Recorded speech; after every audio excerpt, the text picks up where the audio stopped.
This is Dirk. Dirk is a purser for a large German airline. He's used to flying in big planes and taking care of the passenger's safety and comfort. Now, this isn't a big plane and there are no passengers, but of course that doesn't stop him.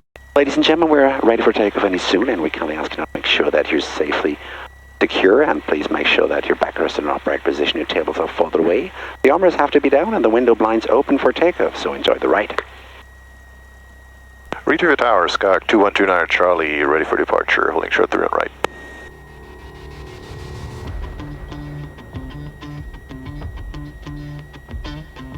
That's in it. 2129 Charlie, ready for tower, departing Cessna and right close traffic, fly straight out, runway 31 right close takeoff.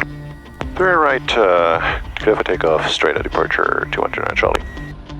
Today, the plan is to take Dirk on a bay tour to show him the Golden Gate Bridge, Alcatraz, and San Francisco from a perspective he doesn't usually get to see. After that, we'd meet my wife at Napa County Airport to spend the day visiting the small towns around Napa and have some great food and, at least for him, a glass of local wine. It's always great to see expression of pure happiness when you take someone flying. And it looks like it is going to be a perfect day with amazing views. But that's about to change. What we don't know yet is that we won't be able to fly the bay tour and we won't land in Napa. We will soon find ourselves above the clouds in a situation where we have to improvise. But first, let's take a look at the plan. There are really two main versions to fly a bay tour coming from the south. You can either fly along Highway 280 on the west side of the bay over Cupertino and Mountain View, or fly over the East Bay via Oakland. On the western route, you have to get cleared into San Francisco Airport's airspace or descend down to fly under it. If you do not get a clearance and clouds prevent you from flying underneath, you have to turn around. Cessna 29 Charlie traffic, 2 o'clock, 7 miles inbound from Calabasas Mall, altitude gate 2000, contact NorCal departure 121.3. Looking for traffic and over to NorCal, 29 Charlie. NorCal departure, Skyhawk 2129 Charlie, 1,800 climbing 3,000. 2129 Charlie, NorCal departure, ready to contact, and say route of flight. I would like to stay on the east side of Oakland and then over to the Golden Gate Bridge for a bay tour, 29 Charlie. 29 Charlie, roger, remain east of Dunbar and Toll Plaza. With some construction going on at San Francisco Airport affecting their traffic flow and a lot of clouds along the coast, my plan is to fly the eastern route. As we make our way towards Oakland, we are quite busy looking for traffic and talking to ATC. 29 Charlie, traffic 9 to 10 o'clock and 5 miles in the right-hand turn, climbing out of 2,500, Boeing 737. Looking for traffic, 29 Charlie.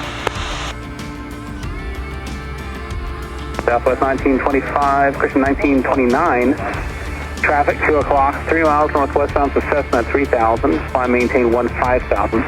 I maintain 15,000, Southwest 1929, looking for the Cessna. 29 Charlie has the traffic inside. 29 Charlie, thank you. And contact approach, actually, hold on 1 second. Traffic 12 o'clock and 3 miles southeast, bound out to indicates 3,300. Looking for traffic, 29 Charlie. Traffic inside, 29 Charlie. United 557, climb maintain, follow 190, and approach is 12797. 2797, order to 190, United 550. Traveler, number 29 Charlie, traffic 12 o'clock, 3 miles, off direction 3,300, type is unknown, maneuvering. Traffic inside, 29 Charlie. 29 Charlie, roger. Number 29 Charlie, traffic speed ahead off your left, 3,500, pass over the top to you. Da oben ist er. Oben links, jetzt auf 11 Uhr über uns. Kommt recht. Traffic inside, 29 Charlie. Number 92 Whiskey, traffic ahead off your left, 3,000, Cessna.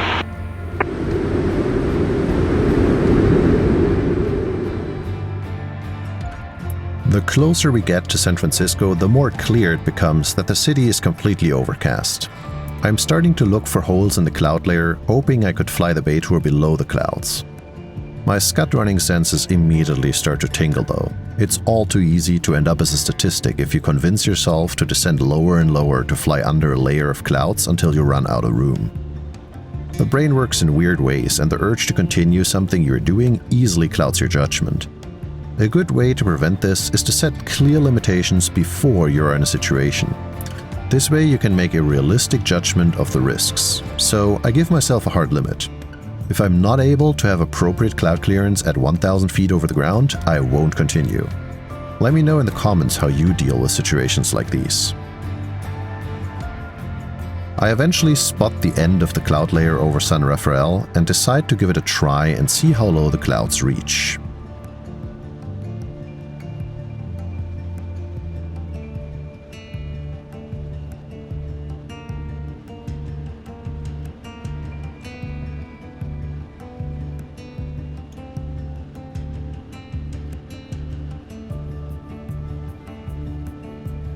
As we descend lower and lower, you can clearly see how thin the layer of clouds is. But as we approach 1,000 feet, it becomes clear that there is no way to safely fly under it. I make my final decision to skip the Bay Tour and instead head towards Napa. Ja, ich glaube, wir versuchen es auf dem Rückweg nochmal, ne? Kein Thema, absolut.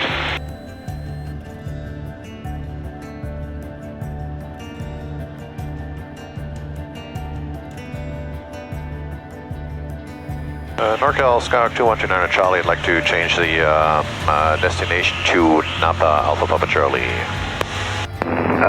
November 29 Charlie, Napa is currently IMC, say intention.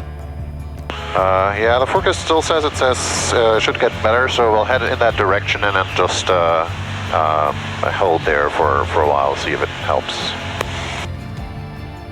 Over 29 Charlie, reset transponder squawk 4574. 4574, 209 Charlie. As we leave the area, I'm starting to think about my remaining options. Should we fly towards Napa and hold in the air waiting for it to clear up? Should we divert somewhere else? I know my wife will be waiting for us in Napa in about 30 minutes, and we have a lunch reservation. The closest alternate airport in the area is Sonoma, but getting there from Napa on a weekend can take over half an hour, while our lunch reservation is in the opposite direction. As the number of options become fewer, I can clearly feel the pressure to complete the mission. November 29 Charlie, are you going to be overflying Napa or are you going to be landing at Napa? We're hoping for the weather to clear a little bit, so we'll probably just stay southeast of the airspace for now. Just wait a couple of minutes, see if anything changes. 29 Charlie. November 29 Charlie, I've got a couple guys lined up for the ILS. I'd appreciate it if you'd offset, maybe go towards Skaggs Island or just stay towards the northwest side of the delta there. Sure. We can also hold west of the field if that helps. Yeah, west of the field's fine. I said northwest of Delta. I meant northwest of the bay there. So if you just go to like a 320 heading or something about that area, about 5 miles northwest of your current position would be helpful. Affirmative. We'll head 320 for now, 29 Charlie. Thanks. EasyJet 251, turn left heading of 080. In the end, I remind myself about a promise I gave my wife and myself during training. I will not end up falling ill to get the riders. Nothing I plan to do at the destination is relevant while I'm in the air. If I need to figure things out, I'll do so on the ground. And so I make the decision to divert to Sonoma Valley Airport. My friend informs my wife so she can start heading there, and we'll figure out the rest once we're on the ground. NorCal Skyhawk 209 Charlie, I think we're going to divert to Sonoma Valley, 0 Quebec 3. Number 2129 Charlie, Roger, and you're familiar with the airport? Negative, 29 Charlie. Number 29 Charlie, thanks. The airport's 12 o'clock in about 6 miles. Yeah, still looking. No problem, stick with me. ATC here in Northern California is amazing and always super helpful. Sometimes it can be tough to spot an airport if you've never been there, one of the few things that are actually much easier at night. And so it takes me way too long to finally find the small airport nestled in a little valley. Let me know in the comments if you can spot it here.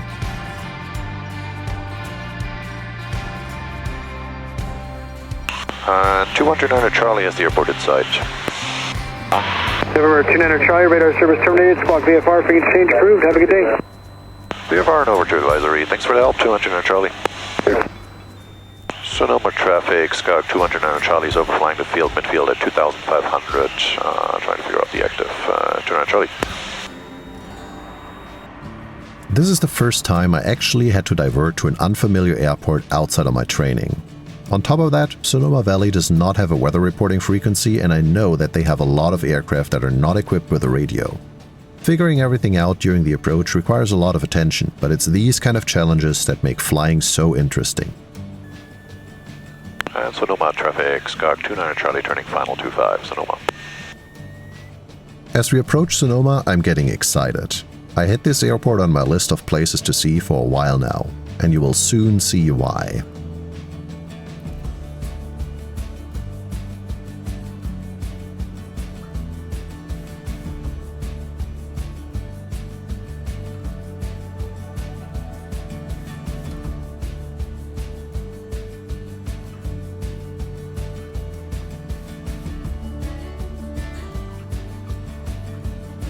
Once landed, we park the airplane and check out some of the vintage planes on the field. Sonoma Valley has a number of weekends, often multiple per month, where they take out and display all the old aircrafts they have on field. Today isn't one of those days, unfortunately, but there's still a few awesome airplanes to see while waiting for my wife. In the end, we made it to our lunch reservation with only 10 minutes delay and had an amazing day in Napa Valley and Sonoma. How would you have handled the situation? Let me know in the comments.